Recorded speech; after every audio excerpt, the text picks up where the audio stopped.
एक 9 साल की गर्भवती छोटी सी बच्ची की तस्वीर और वीडियो लगातार वायरल हो रही है। क्या सच में वो बच्ची गर्भवती है?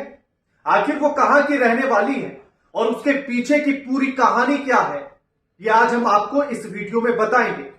ये भी सुनने में आया और हमारी रिसर्च में पता लगा कि वो रहने वाली इराक की है, और अगर वो गर्भवती है तो इराक का कानून उसको लेकर क्या कहता है, उन सभी बातों पर आज इस वीडियो में चर्चा करेंगे। नमस्कार, मैं आपके साथ केके राणा, न्यूज संवाद देख रहे हैं आप। दीपक शर्मा जो एक्स पर पोस्ट लिखते हैं, वैसे वो फाउंडर है आपका भारत 2024 के, और खुद को सन ऑफ भारत भी लिखते हैं और भी तमाम चीजें उन्होंने अपने बारे में लिखी। उन्होंने जो ट्वीट किया है, पहले उसको पढ़कर बताता हूं सहशब्द की उन्होंने क्या कुछ लिखा है। दीपक शर्मा लिखते हैं द डिफेक्ट चेक। उसके बाद वो लिखते हैं 9 साल की जाहिरा हामिला गर्भवती। जाहिरा इराक के बगदाद के नजदीक एक गांव में एक मजदूर के घर पैदा हुई थी।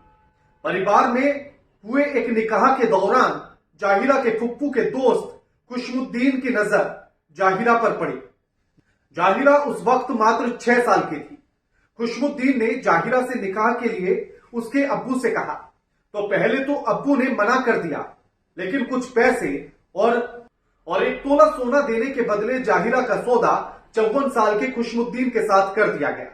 जाहिरा को बाकायदा सजा धजाकर मेहंदी वगैरह लगाकर खुशमुद्दीन की बेगम बनाकर उसके घर भेज दिया गया। 9 साल की जाहिरा के पेट में 54 साल के खुशमुद्दीन का बच्चा पल रहा है। बाकी मजहबी स्वतंत्रता के बेस पर हो, घर के किसी अन्य व्यक्ति का भी हो सकता है।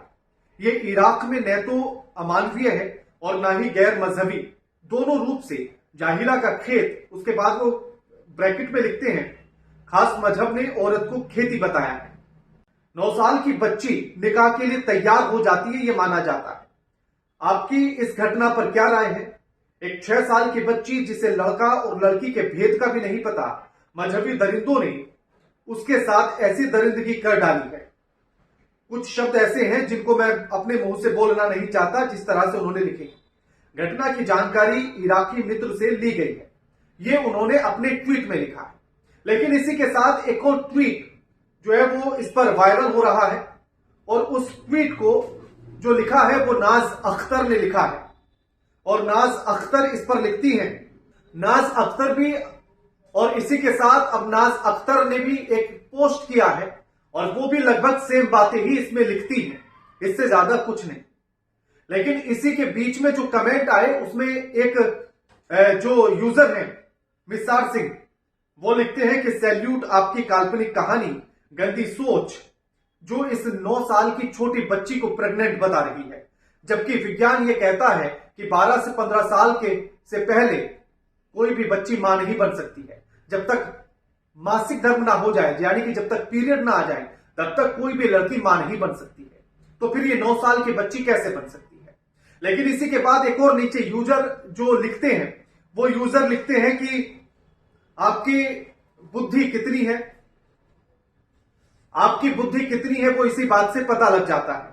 और उसके बाद वो इसी में लिखते हैं कि लीना मदीना 1933 में जिनका जन्म हुआ, आयुर्विज्ञान के इतिहास में इस बात को दर्ज किया गया कि वो अब तक की सबसे कम उम्र में मां बनने वाली लड़की है।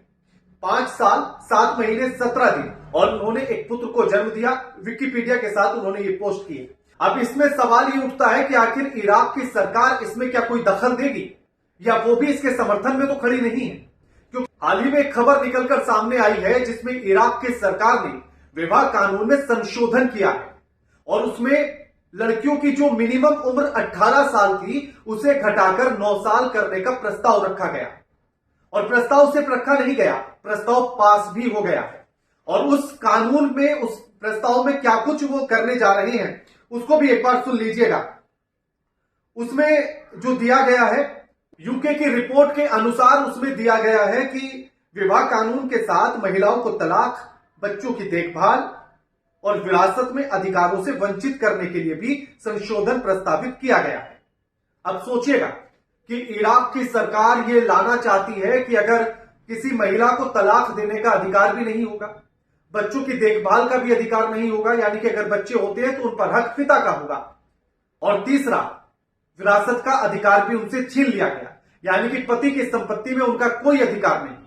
यानी कि सीधे तौर पर इराक की सरकार महिलाओं को सिर्फ और सिर्फ प्रयोग करने की ही एक वस्तु मानकर चल रही है, भोग की वस्तु मानकर चल रही है। यानी कि अगर आपने उनसे निकाह कर लिया तो वो आपको तलाक नहीं दे सकती है, बल्कि पुरुष ही महिला को तलाक दे सकता है। बच्चे हो जाते हैं तो उसका अधिकार भी महिलाओं पर नहीं होगा, यानी कि महिला बच्चों को लेकर अपना हक नहीं मांग सकती है। महिला को अगर तलाक दे दिया जाता है तो उसको कैसे भी छोड़ा जा सकता है, सिर्फ बच्चे पिता के पास रहेंगे और ना ही वो अपने पति की संपत्ति से कोई अधिकार या उसमें से कोई हिस्सेदारी मांग सकती है। यानी कि हर तरफ से महिला को कानूनों से दूर कर दिया गया। दूसरी तरफ टेलीग्राफ की रिपोर्ट जो कहती है वो कहती है कि इराक की संसद में रूढ़िवादी शिया मुस्लिम दल के गठबंधन का प्रभुत्व है। संशोधन के माध्यम से मतदान करने की तैयारी जो देश में व्यक्तिगत स्थिति कानून को पलट देगी। अब इसमें जो सरकार है उसका क्या तर्क है? उसका तर्क तो ऐसा है कि अगर आप सुनेंगे तो आप हैरान रह जाएंगे कि 21वीं सदी में एक ऐसी सोच की सरकार है, और उस सरकार ने यह हरकत कोई पहली बार नहीं की है। इससे पहले भी सन 2014 और 2017 में इसी तरह के कानून को लाने की बात की गई थी, लेकिन तब इराक की महिलाओं ने प्रदर्शन कर दिया था, जिसकी वजह से यह पूरा मामला रुक गया था, यह कानून नहीं आया था। अब इसमें आप देखिएगा कि वो किस तरह का तर्क दे रहे हैं। शासी गठबंधन का यह कहना है कि यह कदम इस्लामी शरिया कानून की सख्त व्याख्या का अनुरूप है और इसका उद्देश्य यह है कि युवा लड़कियों को अनैतिक संबंध बनाने से बचाएगा, लड़कियों की सुरक्षा होगी। अब सोचिए कि अगर एक 9 साल की बच्ची की शादी 54 साल के बुजुर्ग से कर दी जाएगी तो क्या लड़की सुरक्षित हो जाएगी? क्या इस संबंध को आप नैतिक संबंध कहेंगे? क्या यह संबंध अनैतिक नहीं है? यानी कि लड़कियां किसी भी तरह से संबंध नहीं बना सकती, यानी कि उनका कोई अपने ना शरीर पर अधिकार है ना अपनी जिंदगी पर अधिकार है। सरकार पूरा अधिकार पुरुषों के हाथ में दे देना चाहती है और इराक की सरकार यही कर रही है, इससे ज्यादा कुछ नहीं कर रही है। यानी कि आप पुरुष हैं तो आप महिला को जैसे चाहे वैसे इस्तेमाल कर सकते हैं। आप उससे निकाह कीजिए, तलाक दे दीजिए, वो आपके खिलाफ कोई केस नहीं कर सकती। आपके अपने उसके बच्चे हो जाते हैं तो उस पर आपका अधिकार है, महिला का नहीं।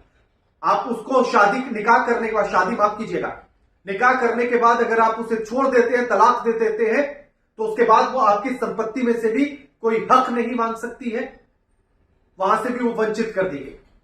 और दूसरी तरफ सरकार कह रही है अनैतिक संबंध। तो आप सोचिए कि महिलाओं के लिए नैतिकता इस सरकार ने छोड़ी ही कहां है। इराक की सरकार में खुद नैतिकता नहीं बची है, वो नैतिक और अनैतिक संबंधों पर बात करना चाहती है। जब एक 9 साल की बच्ची का निकाह 54 साल, 55 साल, 60 साल के बुजुर्ग से होगा तो उसमें नैतिकता इस सरकार को कैसे दिख सकती है? और अगर हम उम्र के लोग प्यार में, मोहब्बत में आते हैं तो उसे वो अनैतिक कहना चाहती है। इसी सोच से आप समझ लीजिए कि आखिर इराक की सरकार की सोच कितनी घटिया है।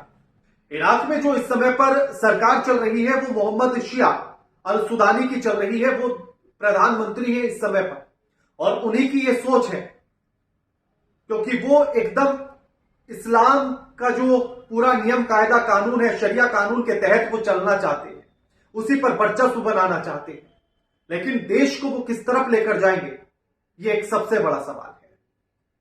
अब ऐसे में हम इस वीडियो की ये पुष्टि भी नहीं करते हैं कि ये लड़की प्रेग्नेंट है या नहीं है, लेकिन हाँ, जिस तरह की स्थिति में वो नजर आ रही है, बार बार अपने पेट को जिस तरह से पकड़ रही है, तो उससे तो ऐसा ही प्रतीत होता है कि वो गर्भवती है।